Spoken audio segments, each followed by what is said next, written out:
Hello everyone, आप सब कैसे हो? आशा करता हूँ आप सब बढ़िया होंगे। तो आज के हम इस वीडियो में एक इंटरेस्टिंग टॉपिक के बारे में पढ़ने जा रहे हैं, बैकडोर के बारे में। तो बैकडोर होता क्या है, हैकर क्यों यूज़ करते हैं और बैकडोर के कितने टाइप होते हैं और कुछ टूल जो हम देखेंगे कि बैकडोर क्रिएशन में हेल्प करता है।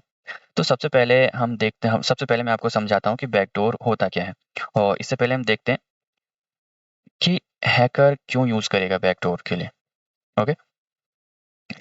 अब सपोज करो कि एक सिस्टम है, एक नेटवर्क है हमारा। ये एक सिस्टम, एक नेटवर्क है। हैकर का काम क्या होता है? अनऑथराइज एक्सेस करना, किसी भी सिस्टम या फिर नेटवर्क में अनऑथराइज एक्सेस लेना। अब सपोज करो कि हैकर ने एक तरीके से एंटर ले लिया है इस नेटवर्क में या फिर सिस्टम में नेटवर्क ले लिया है नेटवर्क में एंट्री ले लिया है। अब क्या करेगा? उसको जो भी काम होगा इस सिस्टम से उसने काम कर लिया अपना। किसी भी वल्नरेबिलिटी के थ्रू ले सकता है, कोई सी भी मीन्स लाइक कमी होगी उसके थ्रू इसने एक्सेस लिया होगा। अब सपोज करो कि ये एक्सेस हमेशा तो मीन्स लाइक ये वल्नरेबिलिटी हमेशा तो नहीं रहेगी इस नेटवर्क में या फिर सिस्टम में। कल के डेट में ये पैच हो सकती है, कोई क्या पता रिपोर्ट कर दे कि आपके सिस्टम में ये प्रॉब्लम है, आप इसे फिक्स कर लो। तो वो फिक्स हो सकता है।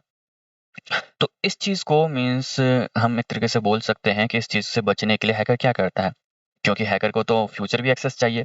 वो अपना ही एक डोर बना देता है।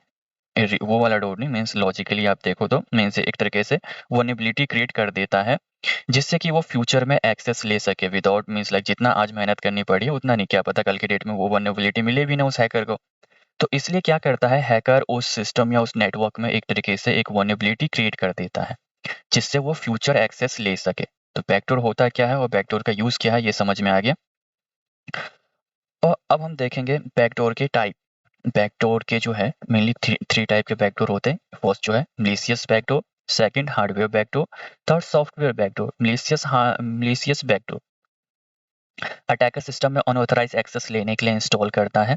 ये वही है बैकडोर नॉर्मल कह सकते हैं। अब सेकंड आ जाओ हार्डवेयर बैकडोर में। फिजिकली डिवाइसेस में बिल्ट इन वल्नरेबिलिटी होती है जो अनऑथराइज एक्सेस देती है। कई बार जो होती है हमारे हार्डवेयर में भी वल्नरेबिलिटीज होती है जिसके थ्रू हमें एक्सेस मिल जाता है, हम हैकर को एक्सेस मिल जाता है। थर्ड जो है सॉफ्टवेयर बैकडोर। किसी भी सॉफ्टवेयर या ओएस में हम बोल सकते हैं जानबूझ करके छोड़ी गई वल्नरेबिलिटी जिसके थ्रू हमें एक्सेस मिले। अब जानबूझ के छोड़ी गई हो या फिर डेवलपर भूल गया हो उस चीज़ के लिए, वो अलग मैटर है, बट हमें इसके थ्रू मिलता है। और अब हम देखते हैं कुछ टूल के बारे में जिसके थ्रू बैकडोर क्रिएशन में हेल्प होती है। फर्स्ट जो है हमारा नेटगेट। नेटगेट एक फेमस टूल है जिसके थ्रू रिवर्स सेल और बाइंड सेल हमें मिलता है। अब रिवर्स सेल और बाइंड सेल क्या होता है ये मैं नेक्स्ट वीडियोस में बता दूंगा, जो सेपरेट वीडियो में बना दूंगा और डिटेल में बता दूंगा।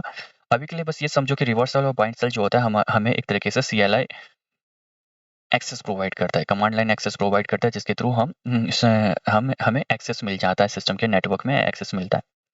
अब सेकंड जो टूल है मीटर प्रीटर। मीटर प्रीटर मेटास्प्लॉइट फ्रेमवर्क का बहुत ही कमाल का टूल है। मेटास्प्लॉइट बाय द वे अपने आप में ही एक कमाल का टूल है, तो इसके थ्रू भी हम लेते हैं एक्सेस, हमें मिलता है। ठीक है, तो ये सब कुछ टूल थे जिसके थ्रू हमें एक्सेस मिलता है। और आई थिंक सभी को ये वीडियो मीन्स ये टॉपिक बैकडोर होता क्या है समझ में आ गया होगा। अगर नहीं समझ में आया तो मैं एक बार रिकॉल कर देता हूँ। बैकडोर सिंपल वर्ड में समझो कि एक तरीके से फ्यूचर एक्सेस की लेने के लिए या फिर किसी भी सिस्टम या नेटवर्क में एक वल्नरेबिलिटी क्रिएट करते हैं जिसके थ्रू हमें एक्सेस मिल सके। ओके, तो ये होता है बैकडोर। और आई थिंक अब समझ में आ गया होगा। अगर वीडियो समझ में आ गया होगा या टॉपिक समझ में आ गया होगा तो लाइक ज़रूर करना, और अगर नए होगे तो चैनल को सब्सक्राइब करना। तो मिलते हैं नेक्स्ट वीडियोज़ में।